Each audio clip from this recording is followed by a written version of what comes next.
Recording in progress. The January 17th, 2024 ARC meeting. Present, we have committee members Payam Ostabar, Eric Palmer, Shelley Schmidt, Kimberly Turgan, Patrick Tregenza, and missing tonight are Justin Pauly and Ed Hunter. Would you like to announce staff members that are present? Staff members present today are Planning Manager Levi Hill, Senior Associate Planner Chris Schmidt, and Recording Secretary Spencer Argenbright. Thank you. And we're going to open the consent agenda, but we'd like to invite any member of the public to discuss a consent item. And if you're online and you'd like to do that, Spencer is going to explain how to do that. Information on participating in this Zoom and providing public comment, including remotely by phone or Zoom, is on this meeting's agenda, which is online at isearchmonterey.org. Remote commenters will be muted until it is their turn to speak, and a timer will be shown on the screen. If you are connected on Zoom, the timer is accurate with no delay. In the chamber, we recommend keeping phones and devices muted to prevent audio interference with the meeting. Thank you for participating in your city government. Thank you, Spencer. So the consent agenda tonight is just for the approval of the December 20th minutes. I'd like to entertain a motion to approve. I move to approve the consent agenda. Second. Here we have a motion and a second. All those in favor? Aye. Aye. Opposed? Abstain? Motion carries. We're going to move on to item number 3. Consider 1047 Cass Street Architectural Review Permit ARP 23-0212 for preliminary final architecture. Sorry, Chair. Yeah. Just a reminder, if we could open it up for public comment for items not on the agenda. Thank you, Levi. I'm not in a hurry to get anywhere, but I did skip that. So we'd like to open. So there was no public comment on the consent agenda, and we're going to open it up for anything that's not on the agenda for public comment tonight. Anybody online? I see no attendees with their hands raised. Okay. And nobody in the audience tonight? Okay, great. We're going to move on to then, is that okay, Levi? Move on to item number 3, ARP 23-0214. And it looks like we have Chris Schmidt with his presentation. Thank you, Chair. Oops, wrong one. All right. Well, thank you, Chair and members of the Architectural Review Committee. My name is Chris Schmidt. I'm a Senior Associate Planner for the City of Monterey. And tonight we're looking at, this afternoon rather, we're looking at a new 2-story single-family dwelling at 1047 Cass Street. So to begin, the staff recommendation is that the Architectural Review Committee adopt a resolution to approve the architectural review permit. And here we see the project site is located along Cass Street, commonly known as Pill Hill, because there are quite a few doctors' offices up there. The site is zoned CO-ES, which is our commercial office zone with an emergency shelter overlay. It has a general plan designation of commercial, and it contains an existing single-family dwelling that has been converted to an office at the front of the lot. And just to discuss what the land use is in the area and kind of the general development pattern as we're seeing it in planning. As I mentioned, this area is mostly commercial office, but we have seen a few conversion projects for residential, and we do expect to see that in the future. So 1015 Cass, which is two lots away, was recently in the last few years converted or at least approved for conversion to residential. And here we're seeing, for the time being, mixed use at this site.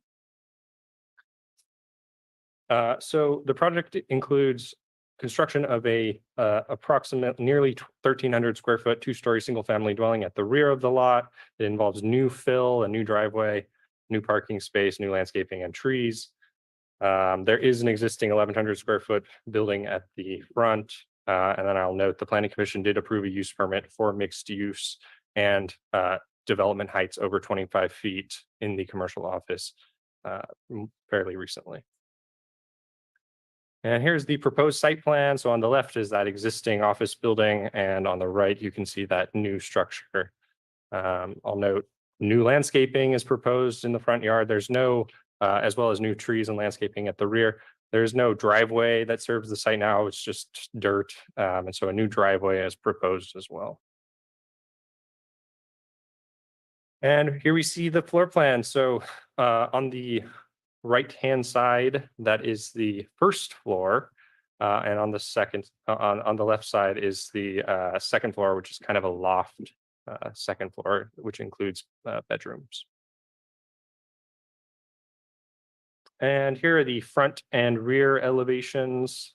So it's kind of a unique side gable type building. And this is actually a use case test for the developer who's working on with a new system, and they could explain the new system a little bit more. But this is what the system design looks like. And here's the side view.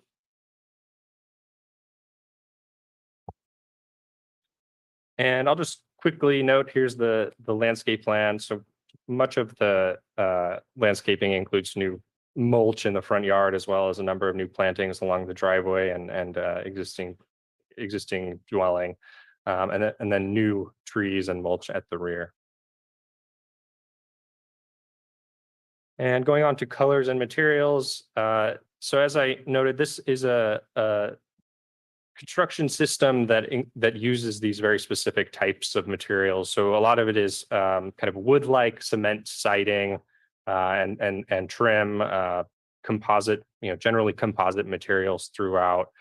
There's also a standing seam metal roof, and then this is the color scheme as well.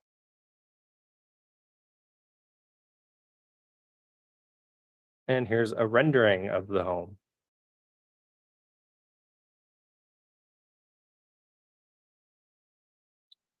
So the ARC has 4 findings of approval to approve the home. The first is that the proposed siting form, mass, and architectural style are appropriate for the site and surrounding area.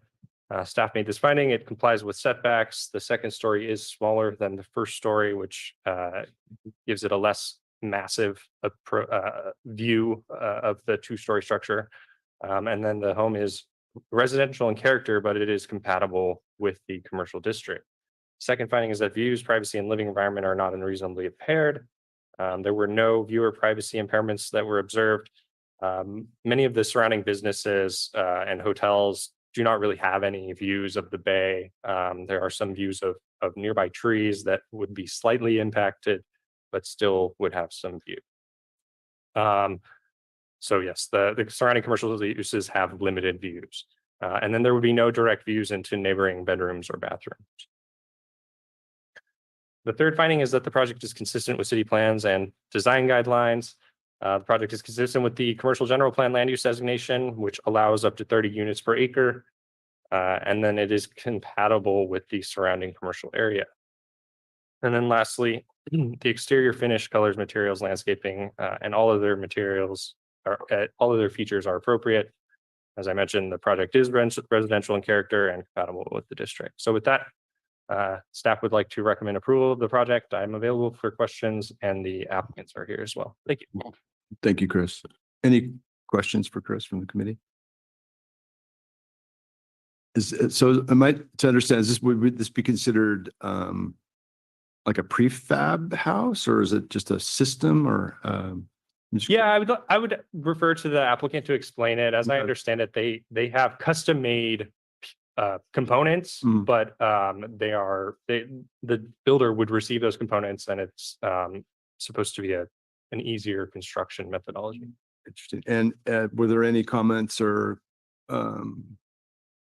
letters from neighbors? No. And it was posted and story polled? Correct. Story poles were constructed. Any other questions for Chris? Yeah, just curious, out of curiosity, since we talked about trees a lot at our last meeting, what kind of trees are proposed for the landscaping? Yeah, they're, I believe they're madrones and oaks, valley oaks.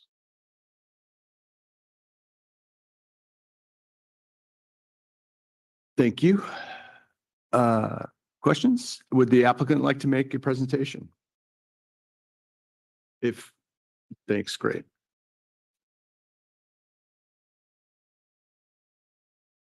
Is that microphone on, Chris? Yeah. Thank you. Good. I'm short. Hello, Architectural Review Committee members. Thank you for taking time to consider our proposed project. My name is Diane Coward and this is I'm Brendan. Connolly. We are co-founders of Revision West. We're a for-profit development company that is mission-driven. We have, between the two of us, 25 years of combined experience in design, real estate development, and construction, and our focus is making a dent, and hopefully a big dent, in the workforce housing shortage on the West Coast. Our primary target is the missing middle. These are the teachers, firefighters, nonprofit, government, and medical staff employees. Just a few of the folks that we would like to keep here to keep this region vibrant. And in addition, our future multifamily plans will have units included that are meant to be low income by design. And hand it over to Brandon. Good afternoon. So as you gather from Diane, we are really very interested in making a dent in this housing crisis dilemma.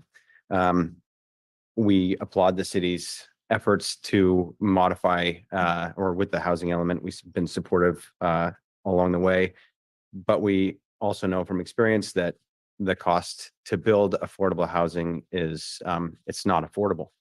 So in seeking ways to develop new housing and remain profitable, we've partnered with Shibuya Systems. They're out of New Orleans. They were founded following Hurricane Katrina with the intent of developing housing system that can be deployed in response to natural disasters. As a result of their efforts, they created an advanced building system that can be utilized to help address the current housing crisis. With the proposed project, we are launching the first Shibuya Systems project in California and the greater West Coast. The system produces extremely low waste, it's energy efficient, it's sturdy, and it's relatively handsome. In short, it's a very high quality product. I can elaborate on the system and details of the system if you have specific questions.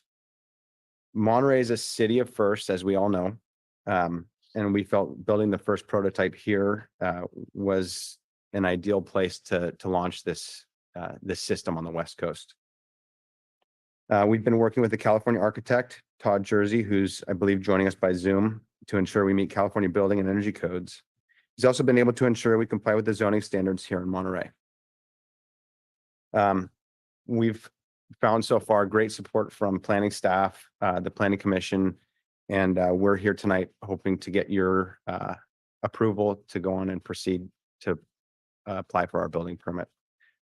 With that, I'll open it to you guys if you have questions about this Shibuya Systems. Thank you very much. Any questions for the applicant? I do have one quick question. So are the components coming in like pre-built sections and then it's assembled on site? So the building technologies out there these days are typically considered prefab or modular. This is different. It's precision component assembly. So all the components that arrive will arrive like lumber, and the wall sections are called SIPs, structurally insulated panels. So they do go together faster than a stick frame, but it's not like a manufactured wall. What's precision about them is that when the SIPs are delivered to the site, they're already cut to shape, and the window and door openings are already cut in them. Pathways are already drilled for electrical and plumbing. Everything is arrived ready to be assembled. So there's really very little waste, like less than 5% waste on site. Thank you. Any other questions? Thank you. Thank you.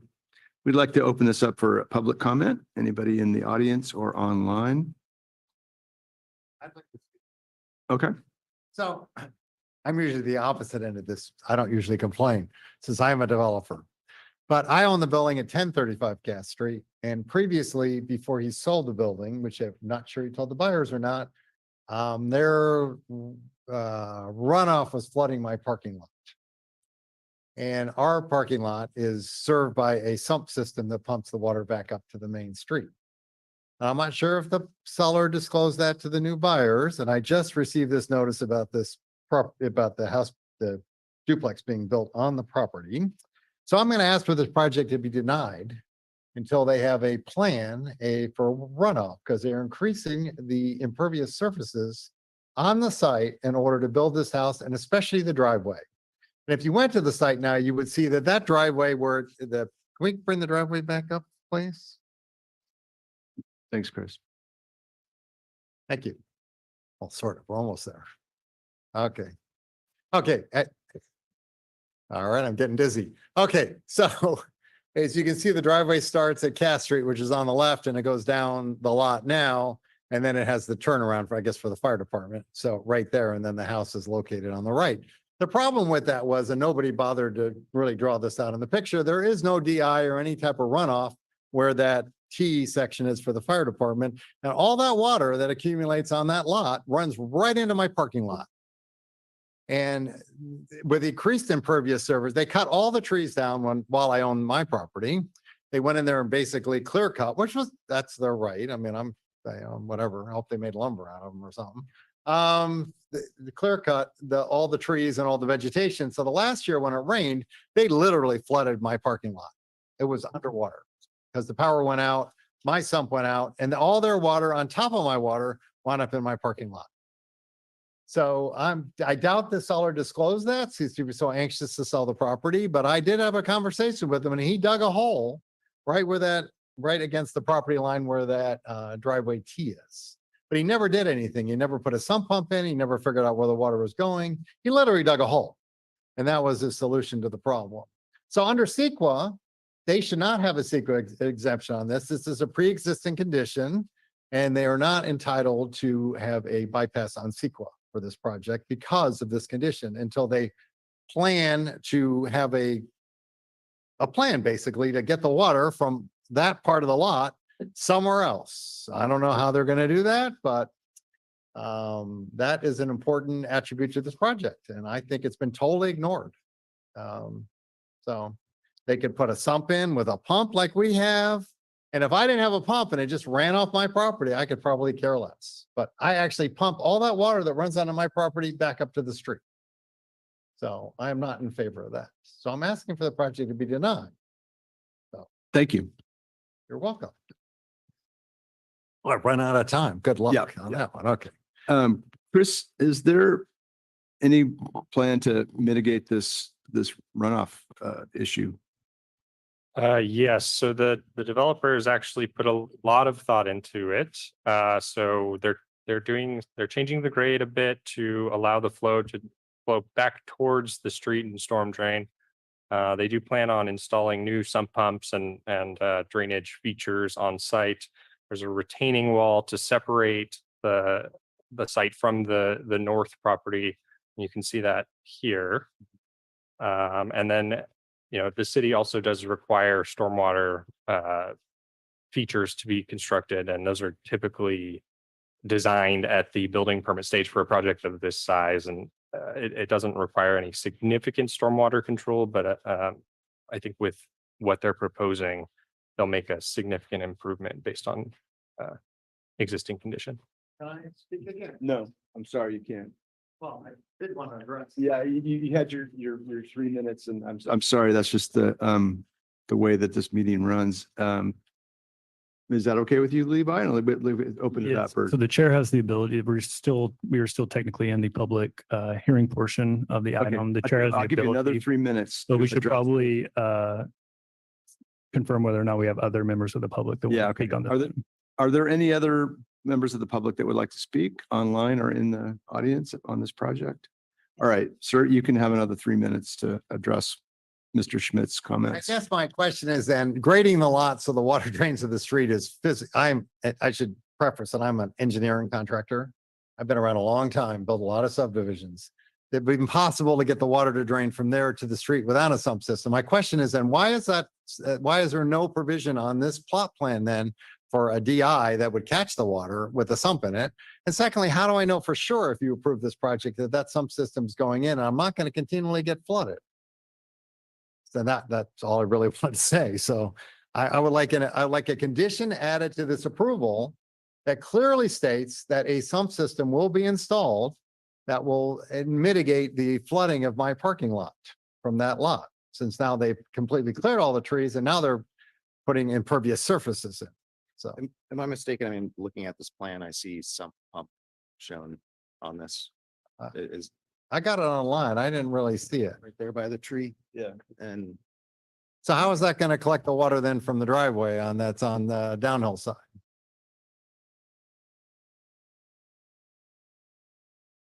I think our developer would like to address the drainage issue. Okay, yeah, thank you again. And we're gonna try to get to the bottom of this. It sounds like the developer has addressed it, but if you would like to come back up and speak on this.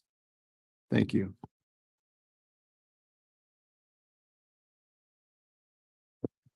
Thank you. First of all, in all seriousness, we take this concern very seriously and we have worked really hard. We've talked to Public Works. Our civil engineers have been very engaged in trying to come up with solutions for this. We're also trying not to add any impervious surface we don't need. So the driveway is actually pervious. It's a paving system that's totally pervious. We have a collection system that goes underneath that pervious surface to collect all the driveway water and put it into that rain garden and sump pump system to get it out to the street. The retaining wall is intended to keep any future water off of your property and on our property. So we really we acknowledge that this is it's a civil matter. We're legally required to keep the water on our property and we intend to do just that. And if the board would like, or a committee would like to make this a condition of our approval, we happily accept that. Thank you. Thank you.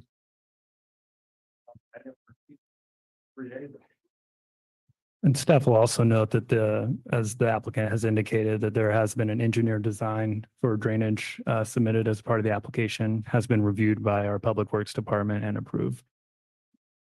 Thank you.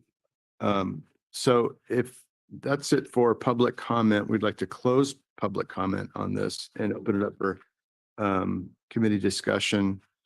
It seems to me, Chris, that this we don't have to have extra conditions that the water is mitigated. It sounds like that's part of the original plan. Is that correct?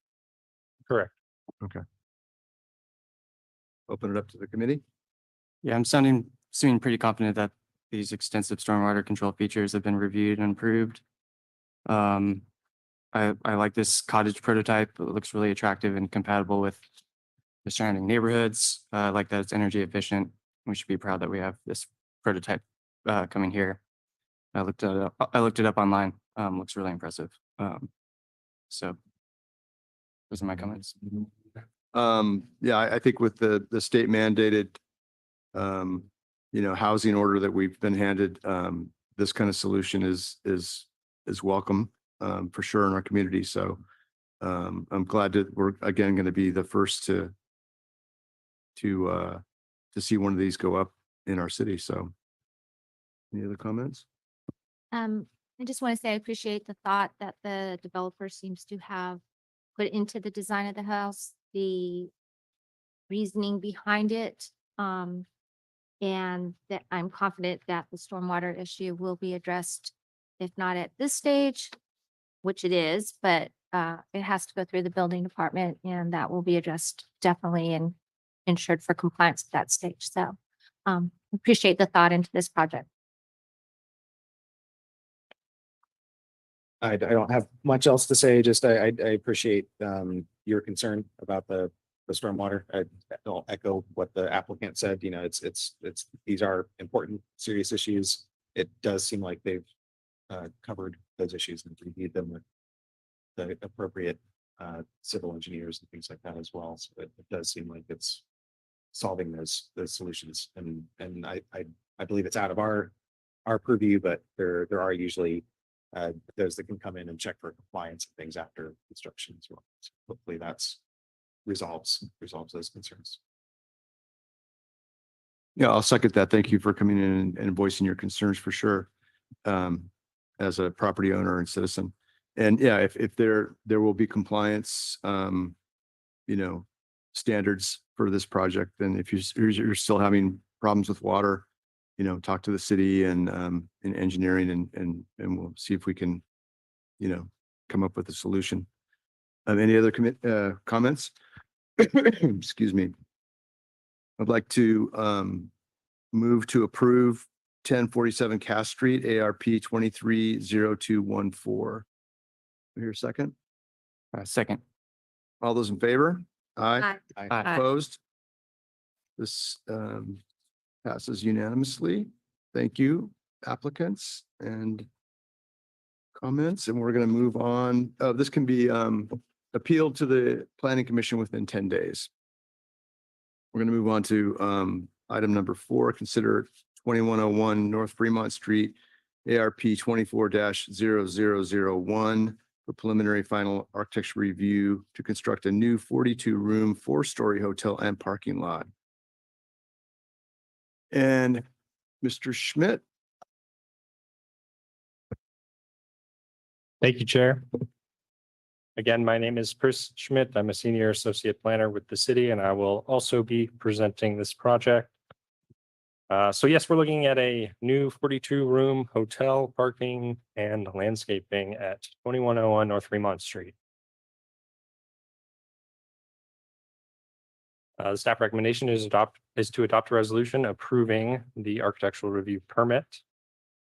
And so starting with project description. So the project involves demolition of the existing 1-story 18 guest room hotel, the Casa Verde Inn, and a 134-seat restaurant, Caruso's Corner, and construction of a 4-story 42 guest room hotel, 42 space parking lot with 1 loading space. So I provided a lot of this background information to the Planning Commission and felt it was important for the ARC to understand where we got to this, how we got to today. So the applicants applied for this this project in, I believe it was late 2020, and the city went through a number of community feedback meetings in February of 2021 with the North Fremont Business District. In March of 21, we had a community outreach meeting, and then later in March with the Villa Del Monte Neighborhood Association. And generally, the topics of interest were parking, the design of the building, sidewalks, pedestrian and bike safety, and employee housing. There was kind of a nothing, no significant opposition or support. It was very neutral at that stage. And continuing on with the public process. So in July of 2021, the Planning Commission reviewed the use permit application at the time and continued it based on public comment. Had subsequent review in August and continued the item again based on public comment. And then in October approved the project, at which an appeal was filed, and the project was later brought to the city council, who eventually did table the item. And the city at the time decided to prepare an EIR for the project. And so what an EIR is an environmental impact report. It's a very in-depth analysis of environmental impacts. And so anyway, flash forward to 2023, the Planning Commission reviewed the project again and recommended city council approval, and the council approved in December. So moving on to the project site, here we see the project. It's at the street corner of Casa Verde Way and North Fremont Street. And as I mentioned, it contains a restaurant and motel. It is zoned VAF, the Visitor Accommodation Facility, and has a general plan designation of commercial. And again, looking at surrounding land uses, we have residential to the north. To the west, we have commercial. There's a gas station, and there are residential residential units to the west as well. To the east, we have an office building and restaurant, and then hotel, and then south There is a hotel, a nightclub, and an adult business.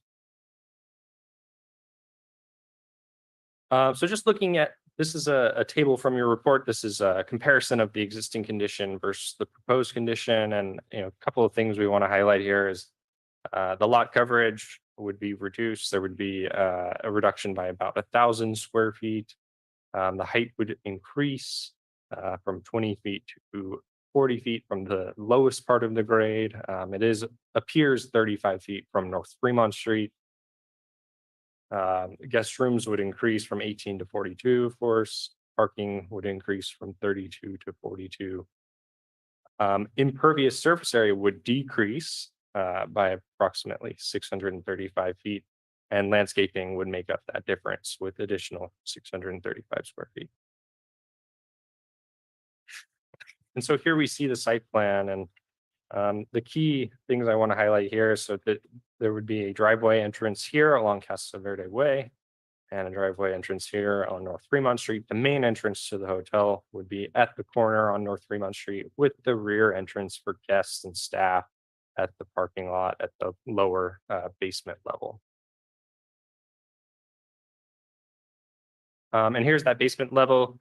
It's just really consists of a small lower floor lobby, really kind of a foyer room with an elevator, and then a bike storage, a stairway, and kind of back of house type stuff. And then here's the main floor, the first floor, which includes the lobby and lounge, a small pantry for guests, a small fitness area, as well as the back of house, different offices and other types of rooms. And then we have on both floors an even distribution of both double queen and king size rooms, and both floors are essentially the same. And so starting with elevations, we're looking at the front elevation here. So this is if you were to kind of stand adjacent to the site, maybe at the bike path, this would be the view that you see. And you see kind of a lot of different facade forms and change in roof. So there's a lot of modulation and fenestration here. And you'll also note the various different material types. You have a wood-like siding, there's a stone veneer, as well as different colored stucco. And then the windows themselves would be aluminum windows, and then various plantings at the front. Very similar at the rear, and this is where you can see how kind of the sloping of the site would slope down from North Fremont kind of towards the rear. This would be the view from the back side, from the north side. And then here are the side views. So on the left is the view from Casa Verde Way, and then the right is the view if you were to view from the neighboring office building and parking lot.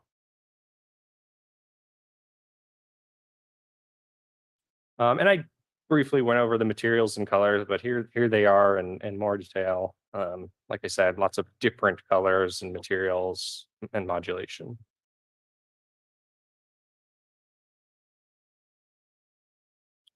Here's the landscape plan, and I apologize, it's pretty difficult to read, but if you'd like, I do have the report open, and I could pull this up if we want to look at individual plantings as well.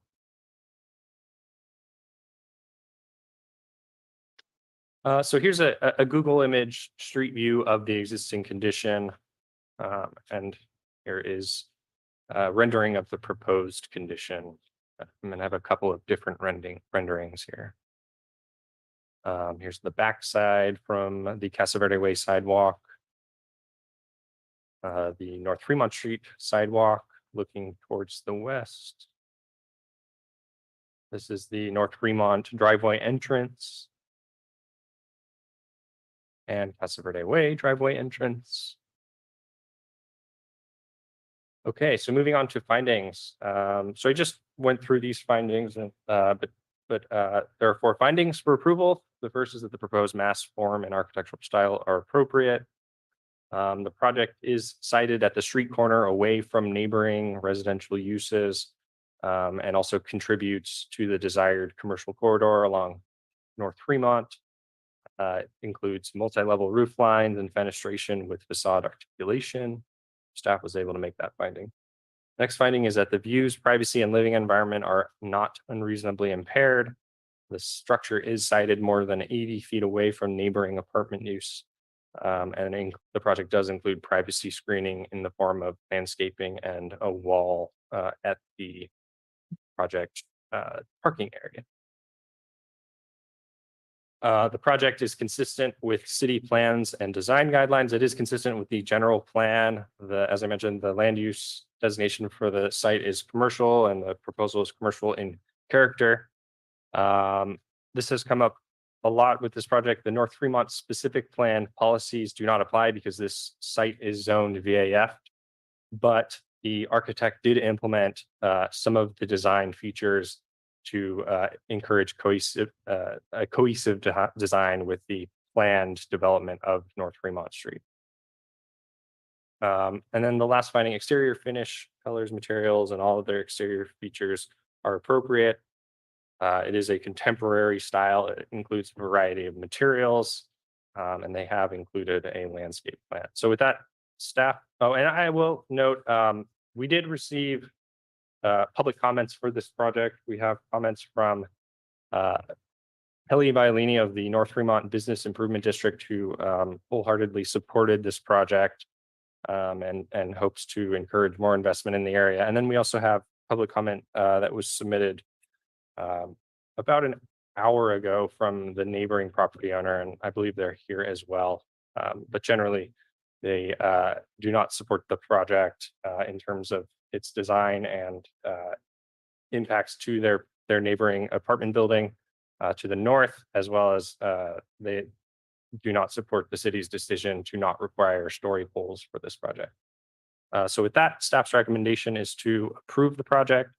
I'm available for questions, and the applicant is here as well. Thank you. Thank you, Chris. I have a quick question. The renderings didn't show any power lines, and then the previous shot of the Caruso's Corner has pretty extensive power lines. Are those all going to get undergrounded? No, not as a part of this project. The city has a long-term goal to underground those and is working with state funds to do that. I don't know when that would occur. The architect I know has some images that she'll show that do show the power lines and the proposed building, the power line current condition. Great. Chris, I had a question about parking. What are the planning department's parking requirements for a 42-room hotel It's with one, employees? yeah, it is one per room. One per room? Yeah. Okay.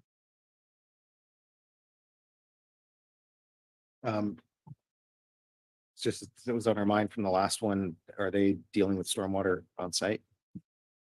Yes, they do have a stormwater control plan that has been reviewed by the engineering division. It includes, I can actually picture it. There are containment tanks that would be there would be tanks on site, as well as that would be within the drive aisle on the north side, and then I believe the landscaping contributes to that.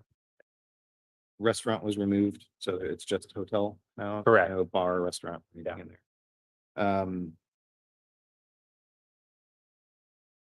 I had another question there. I think, I guess I was kind of wanting to give you a chance to address more directly the letter. I think we already kind of brought up some of that with the electrical lines. When I was a member of neighborhood association, someone at some point said that was standard for any new project to be the ones who covered the undergrounding of power lines for that project. Was that not quite true? What are some of our policies around that? So it's dependent on the site location. So the city did adopt undergrounding districts. This project site falls outside of those districts. Thank you. And as a follow-up to that, and whose responsibility would it be to underground utilities on North Fremont?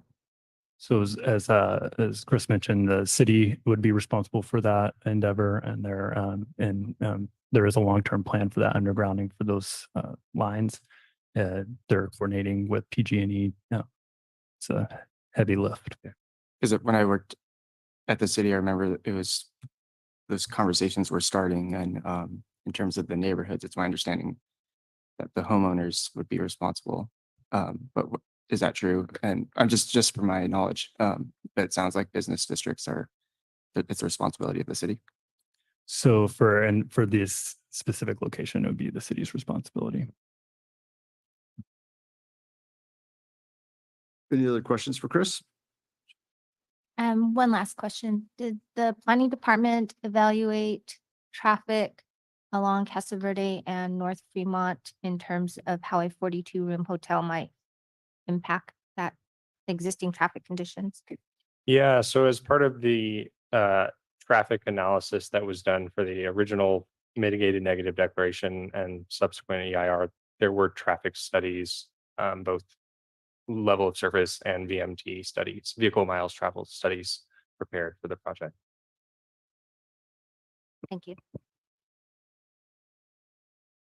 I'll just tack on to Chris's response there and the results of those studies were that there was no significant impact. Yes. Yeah, thanks. To traffic. Any other questions? Would the applicant like to make a presentation?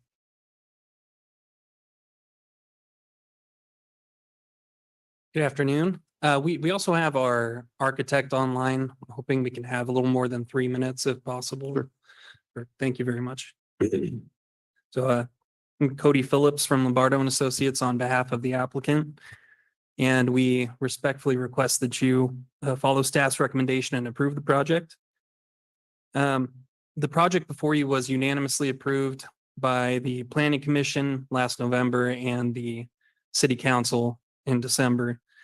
The City Council, as Chris pointed out, had requested that we make certain changes or explore making changes to the project design in order to get away from or make some modifications to the corporate design. So we have done that, and our architect, who will be making a presentation after me, will go through each of those changes in detail. The applicant is excited to move this project forward, to hopefully kickstart the long-awaited and much-needed rejuvenation and revitalization of the North Fremont neighborhood and surrounding area.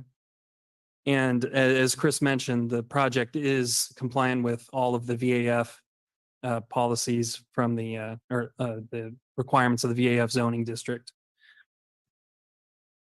Before I turn it over to Adriana, I'd like to address one point in particular that the project opponents have raised several times on this project with respect to the noticing requirements that are provided in the municipal code.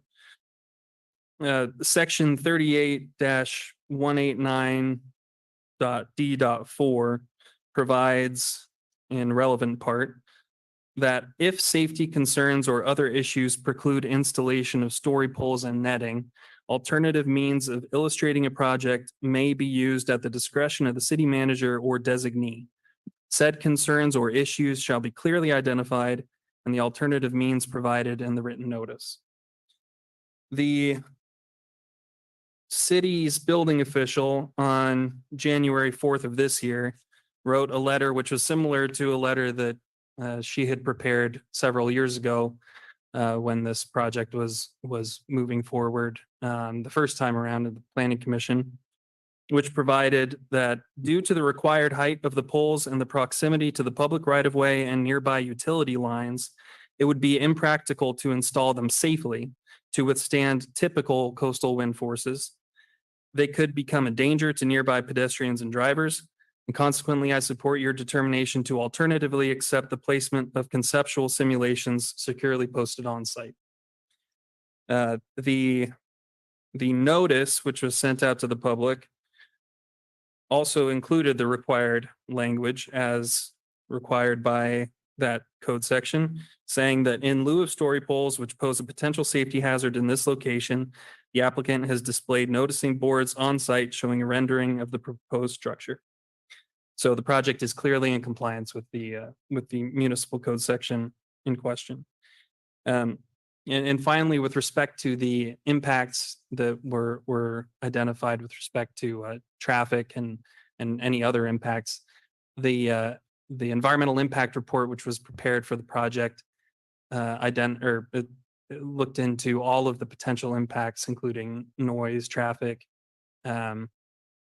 public health and safety, and concluded that there were no potential significant impacts. So with that, I would like to introduce the architect for the project, Adriana Cook, who will go over the design details that I had mentioned earlier. Thank you. She's online, I believe. And I would also like to reserve any time that we may have left for addressing public comment if necessary. Adriana, I have unmuted you. You are allowed to speak. Do you need to present over Zoom? I believe Chris is doing that.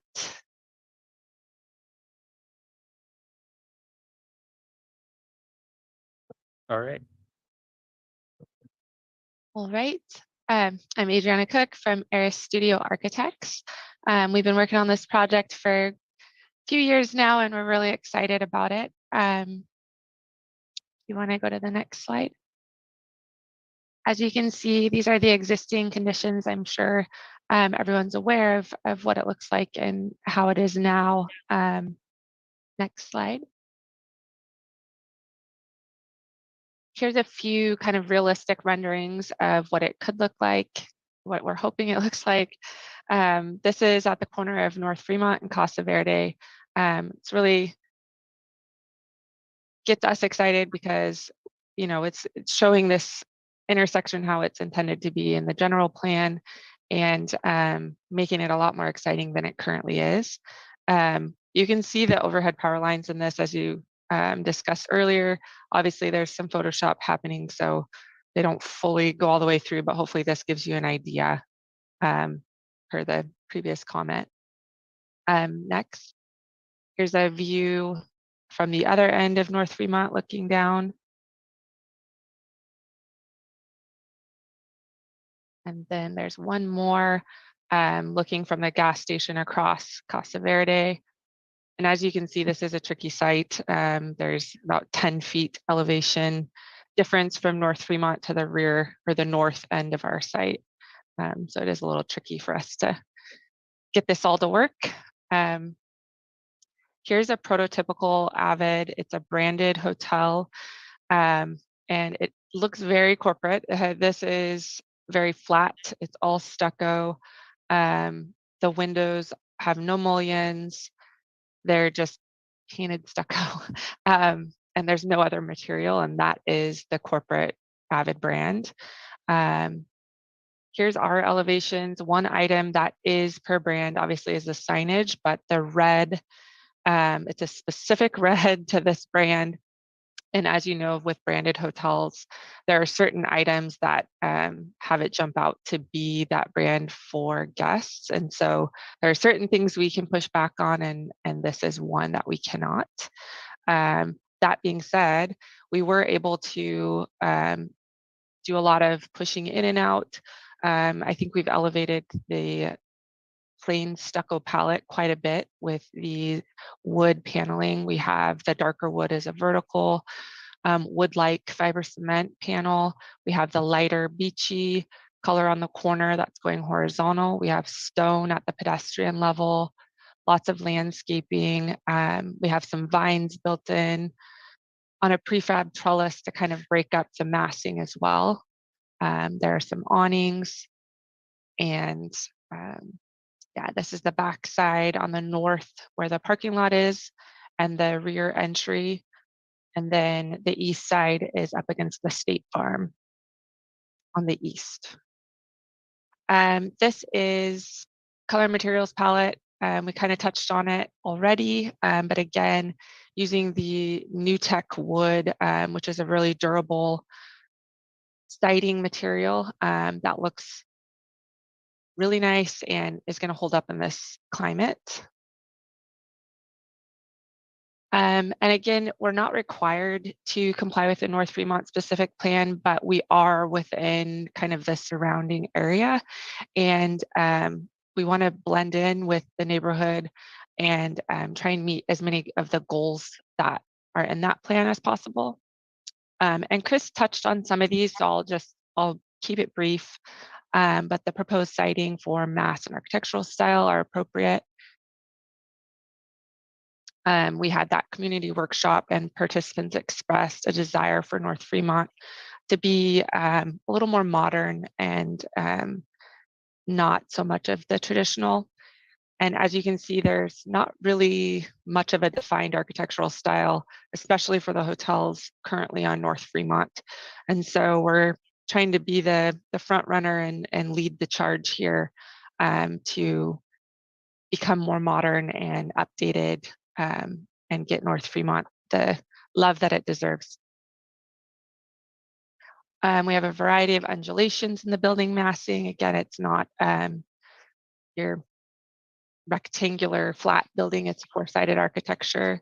We've got different parapet heights. Even though we're limited in our height, we were still able to break up the massing that way as well.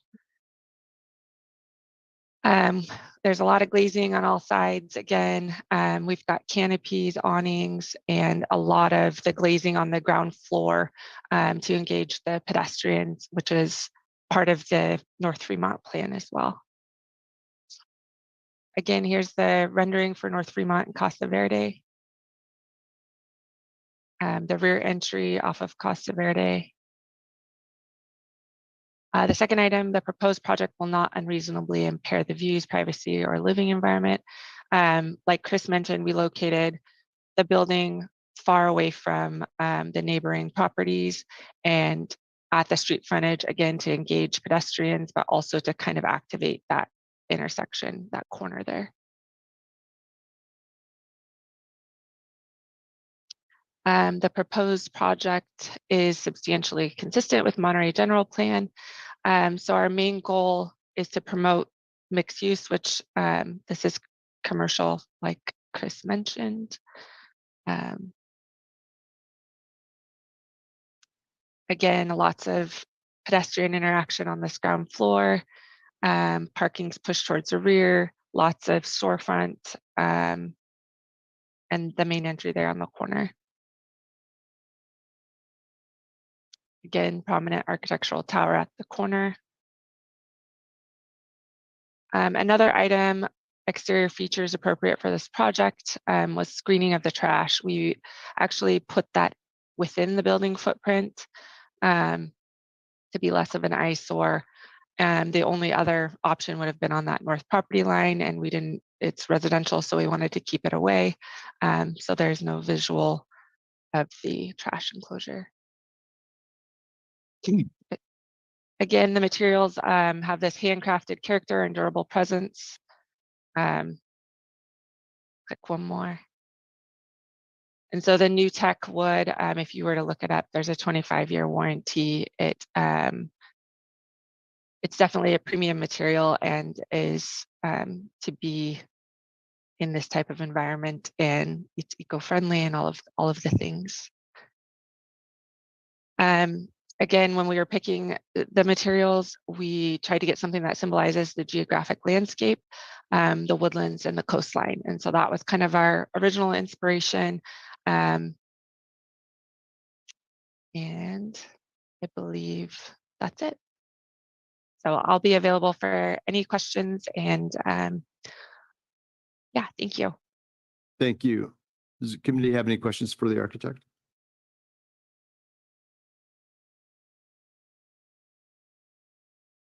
All right. We were going to open this up for public comment. Is there anybody in the audience or online that would like to comment on this project? Just come up to the dais, please.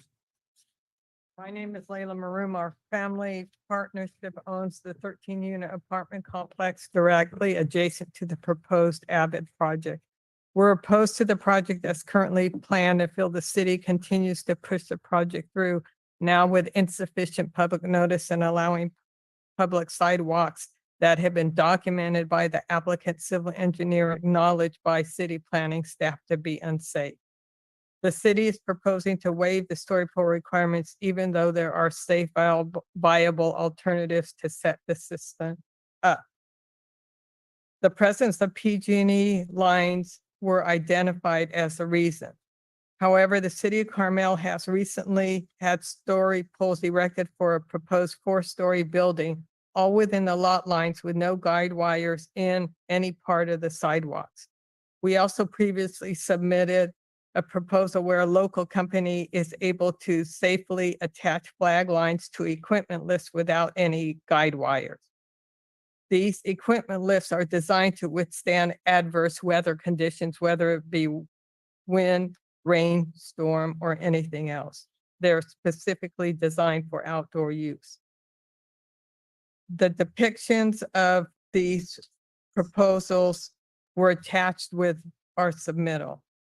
The current action to waive story pole requirements keeps the public from knowing what is planned until it's too late. The public notice project depictions that are posted at the old project site could only be seen by people walking along the streets. And the depictions do not show the existing PG&E power poles and lines, which is not a true representation of the architectural aspects of the project. There is also still unsafe narrow sidewalks with electrical poles along Casa Verde and Fremont Street, with no plans to address this safety hazard immediately. There's correspondence that have been submitted between the city planner and project architect that confirm the sidewalks situation is unsafe, with the applicant's architect stating in an email, civil mentioned the corner will become a tripping hazard. The only real way around that would be to underground the utilities.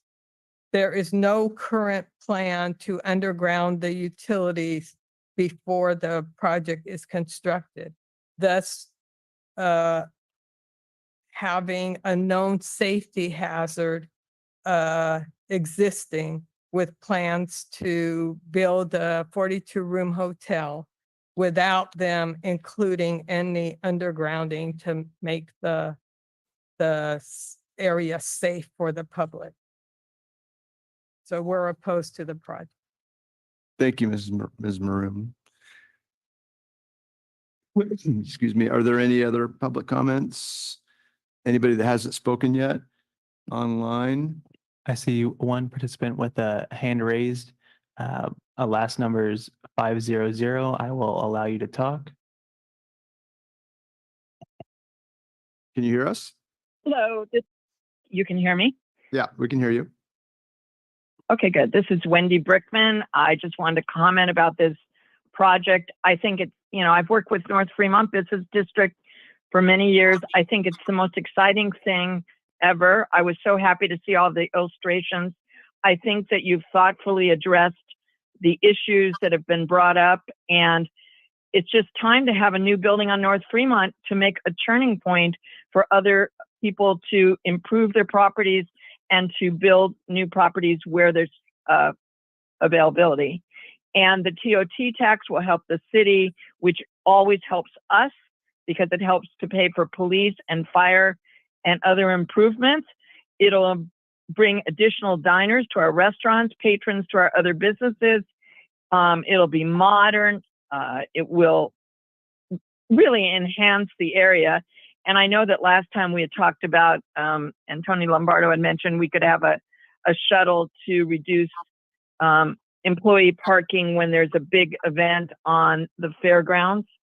I just think that this is the best thing, and we cannot delay it. And the undergrounding, I'm very familiar with that. And unfortunately, I think there's delays because of PG&E, so it'll be a while. So we can't wait for them to underground, even though we wish it happened yesterday. So I strongly, strongly, strongly urge you to approve this. And thank you. Thank you, Ms. Brickman. Any other comments? Okay, we're going to close public comments. You did want to, I think you did a pretty good job addressing the story polls in your presentation. There was some other comments. Yeah, well, I've got some questions I think I'm going to close it for public comments right now, but thank you for that. Let's open it up for committee comments. So Chris, it seems to be a concern about the narrowness of that sidewalk. Now, does that comply with all codes and? So what the city council's approval of the use permit did was require that the hotel owner grant an easement for pedestrian use so that the sidewalk can be widened there. So there will be sidewalk improvements that have not been fully designed yet, and that the architect is professionally, and myself are not professionally qualified to design. So when we're looking at the safety of the sidewalk, no engineering designs have gone into this yet. So the intent is to have a wider and safe sidewalk at the Casa Verde Way pedestrian walkway. Is the plan to have that as a condition of approval? It was a condition of approval approved by the city council. Okay, so that's in the plan. So the Correct. sidewalks are going to get widened.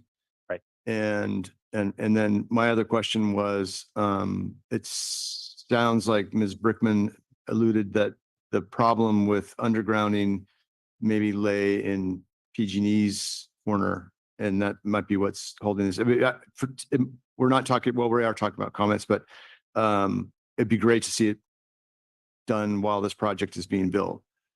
Noted. Is there any possibility of that happening? I would not, I don't know. I would not count on it. It's something we can talk to the engineering division about. It's really, a lot of it is really in PG&E's hands. It just seems like since we're going to be tearing everything up, now's the time to do it if it's at all possible. Right. Any other comments or? I do have some. Concerns. While I live about a mile away from the project site. I travel Fremont and Casa Verde quite often, almost daily, a few years ago. At peak hours, peak traffic hours. So while I appreciate that, that hotel and Cruces Corner have been slowly declining and deteriorating and is now become kind of an eyesore on North Fremont, I do have a couple concerns. One is parking. In fact, today on the way here, I drove by at noon, around the lunch hour, and then also on my way to this meeting. Off-street parking is very busy. That street is very narrow. During peak hours, there is quite a bit of traffic. I have almost been hit several times at that stoplight. And I'm concerned that, say, during the Jazz Festival, the hotel is now at full capacity because it's the newest hotel on that area. It's within walking distance to the fairgrounds. It's at full capacity. My concern is, while I understand it meets the city's requirement of one space per room, you have double queen rooms, which could theoretically be two people meeting at the hotel to go to this event together. So now you have two cars for one room. There is no off-street parking. And if there is, by chance, you're competing with the apartments that are along that Casa Verde, as well as the houses across the street. So I have concerns, where are the employees going to park at full capacity? I heard mention of a shuttle. I didn't hear that before, but again, is an employee going to want to take a shuttle to go to work? So I have concern about only 42 parking spots. I do have concerns with the ingress and egress on Casa Verde. The gas station across the way also has an egress almost across the way. That is where I've almost been hit several times. People tend to whip around the corner off of Fremont onto Casa Verde to go towards the freeway. The sidewalk is very thin. I didn't know that they were going to do an easement to widen the sidewalk. So that concern is addressed. And then my last concern is the utility poles, the electrical poles. I don't think the electrical poles that exist there now match up to architect's rendition. They look way higher. Do you know, Chris, happen to know the height of the existing poles out there?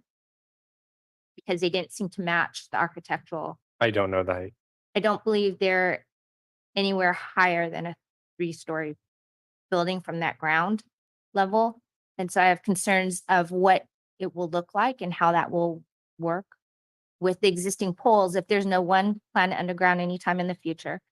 And to the it doesn't appear that the applicant wants to underground, and understandably it's costly, but I don't believe the architectural renderings are accurate. They look way higher than what's there.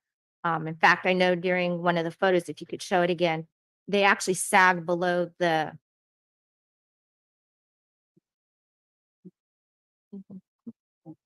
It was the architect's drawings. Well, no, can I see the Google Map pictures that you had in your presentation? There we go.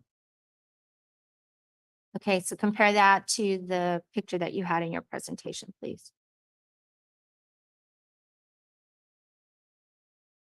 Back one.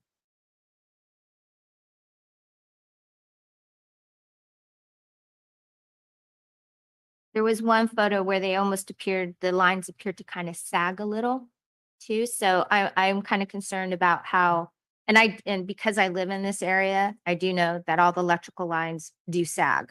So I'm kind of concerned about the sagging of the existing lines and how that's going to relate to the proposed. I guess on that side of the street on Fremont, it'll be 3 stories. So I'm kind of concerned about how that's going to work in terms of the existing electrical poles. And they're also right there in the sidewalk. I think there's that one picture where it kind of narrows it. And I guess if they're going to go inland to widen the sidewalk. But I do have some concerns with the existing electrical poles and the height of the building. I'm just trying to, what are your concerns? I don't think they're going to be above the roof line. And I think they're going to bisect the building.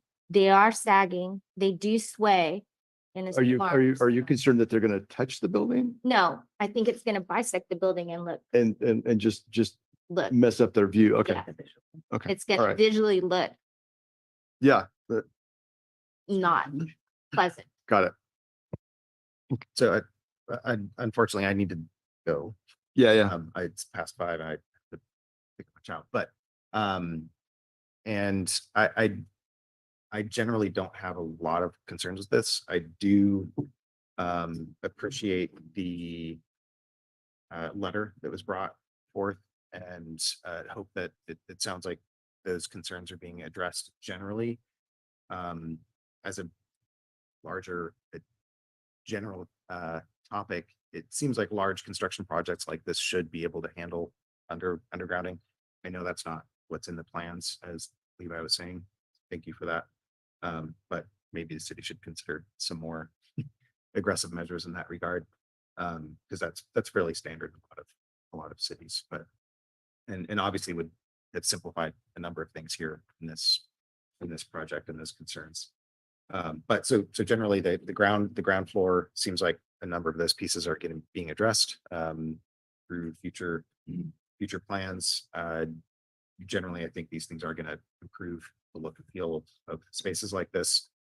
All of those things that were brought up add to the vibrancy, et cetera, and those are positives. I asked about the restaurant. Like in some ways, it would be nice if they provided some of that activation themselves, but hopefully that's going to happen through the adjacent properties getting in line and starting to want that activation themselves too. So again, generally not terribly concerned. I appreciate your concerns with regards to traffic, et cetera, but I feel like we have to trust that they're doing their due diligence on that. And the power lines, it's going to be what it's going to be. I feel like until it's handled, it is a concern. It is a thing. Like just seeing the power lines anyway is, and that's not going to change though. So generally feel like most of the concerns have been addressed pretty well. And that's my general thought. Thank you. Thank you. Go get your kid. Gotta go. Thanks. All right, I think we still have a quorum. Any other comments?